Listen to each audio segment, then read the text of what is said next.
네, 안녕하세요. 반갑습니다, 여러분. 자, 이번에는요, 운동역학 과목에 대해서 이제 강의를 맡게 된 어수원이라고 합니다. 자, 여러분, 운동역학. 정말 듣기만 해도 머리가 지끈지끈하죠. 자, 운동역학 같은 경우는요, 운동역학의 개념도 정말 중요하지만, 기본적인 조그만 기초적인 산수 문제들도 굉장히 많이 좀 나오고 있어가지고, 많은 분들이 처음에 정말 출제하기 정말 힘들어하는, 그렇게 해서 이걸 선택하기 굉장히 어려워하는 그런 항목 중에 하나인데요. 하지만 운동역학은요, 오히려 더 쉬울 수가 있어요. 왜냐면은 이 개념만 정확하게 알면 되거든요. 그래서 이 운동역학에 대해서 한번 알아볼 건데요. 자, 운동역학은요, 지금 우리 같은 경우는 지금 7개의 가로 나눠져 있습니다. 먼저 운동역학의 개요, 운동역학은 무엇인지에 대해서 나오는 첫 번째 단원이 있고요. 두 번째는요, 운동역학의 이해, 운동역학이 어떤 것인지에 대해서 나오고요. 세 번째는 인체역학, 인체적으로 어떠한 역학, 그런 특징을 가지고 있는지에 대해서도 알아보도록 하겠습니다. 자, 여기서 중요한 거는요, 운동학의 스포츠 적용이 굉장히 중요한데, 운동학에서 이 스포츠에 어떻게 적용을 할 수 있는지에 대해서 한번 알아볼 거고요. 자, 네 번째는 이제 운동역학의 스포츠 적용에 대해서도 알아보겠습니다. 그리고 일과 에너지에 대해서도 한번 알아볼 거고요. 마지막으로 다양한 운동 기술을 분석하는 것에 대해서 알아보도록 하겠습니다. 자, 2021년 같은 경우는 어떻게 출제가 되었을까요? 운동역학의 스포츠 적용 부문에서 40%가 넘게 출제가 되었습니다. 굉장히 많은 문제가 출제가 되었죠. 선운동의 운동학적 분석에 대한 계산식 문제가 매년 출제가 되어 있고요. 일과 일률 그리고 에너지 부분에서도 출제가 많이 되고 있습니다. 또한 보기의 그림, 표, 그래프를 보고 이론을 적용하여 답을 구하는 문제들이 출제가 되어 있기 때문에 이런 문제들에 대해서 훈련이 필요하다고 볼 수가 있겠습니다. 운동역학 굉장히 어렵지만은 여러분이 나중에 생활체육 지도자가 된다면은 운동역학을 모르고서는 운동을 절대 가르치기가 정말 어려울 거예요. 그래서 이번 기회를 통해서 운동역학에 대해서 정확하게 아시고 문제를 푸시면 좋을 것 같습니다. 그럼 1번, 자, 1장부터 한번 들어가 보도록 하겠습니다. 자, 운동역학의 정의부터 한번 들어가 볼게요. 자, 운동역학은 과연 무엇을 의미할까요? 자, 운동역학은요, 인체나 스포츠 연구 등에 작용하는 여러 가지 힘들의 효과를 분석하고 예측하는 학문 중에 하나입니다. 그리고 여러 운동 동작이나 기술의 원리와 메커니즘을 찾아내고 그것들을 응용하려는 학문 중에 하나입니다.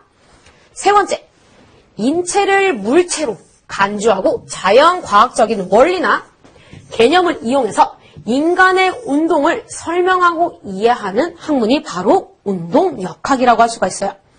자, 근데요, 운동역학과 유사한 개념들이 두 가지가 있는데 뭔지 한번 알아볼까요? 자, 첫 번째는 운동기능학.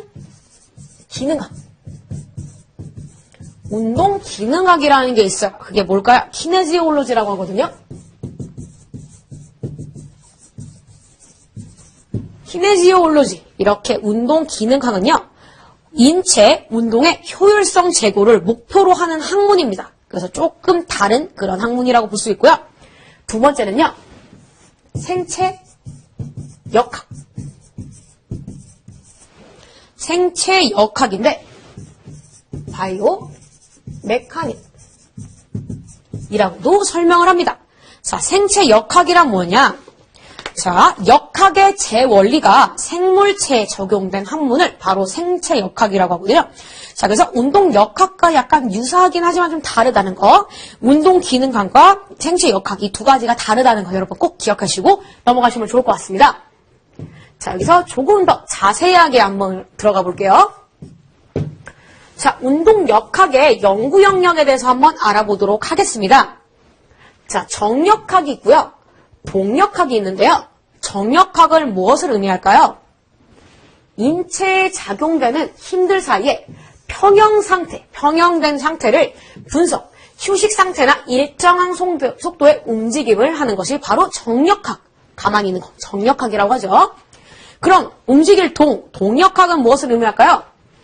인체가 움직이는 동작을 설명하고 그 원인, 관심, 운동 상태의 변화를 의미합니다. 운동학, 운동의 원인이 되는 힘, 고려하지 않고 움직임 변화를 정략적으로 기술하는 그런 역할을 합니다. 운동역학, 운동을 유발하거나 변화시키는 원인은 힘을 다루는 분야로 인체에서 작용하는 외적인 힘을 중시합니다. 예를 들면 근력, 지면 발력, 토크, 관성 모멘트, 운동량 이런 것들을 볼 수가 있겠죠. 자, 여기서 나오자 있잖아. 조금 더 자세하게 한번 알아볼게요. 자, 운동학. 자, 운동학 영어로 하면 뭘까요? 키네마틱이라고 합니다.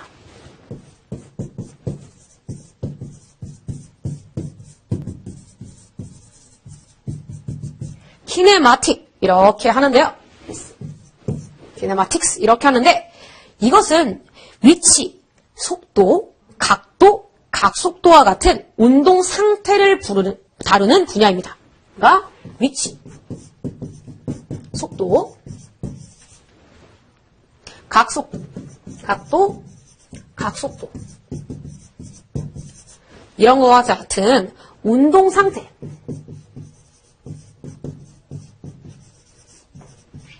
다루는 분야 이런 것들을 바로 운동학이라고 합니다. 자, 근데요. 예를 들면은 뭐가 있을까요? 운동 상태를 이렇게 다루는 분야는 뭐 예를 들면 이런 거 쓰죠. 최대 속도, 최대 속도를 계산한다던가 아니면 이동거리 측정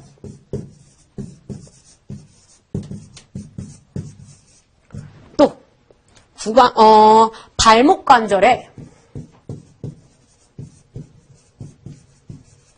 각도 측정 이렇게 운동 상태를 나타나는 것을 바로 운동학이라고 볼 수가 있겠습니다. 자, 이런 게 있을 수가 있고요. 자, 반대로 이번엔 운동역학에 대해서 볼게요. 운동역학.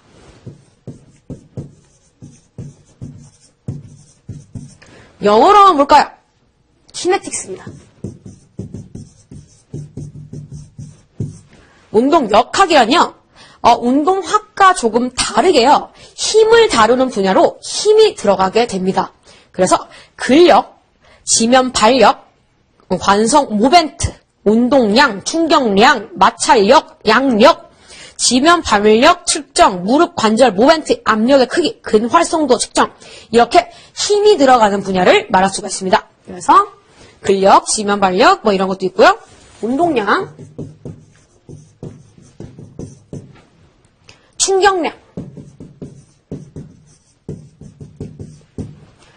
그리고 마찰력, 힘이 들어가는 것들이죠. 그리고 양력, 지면 발력, 뭐 압력의 크기.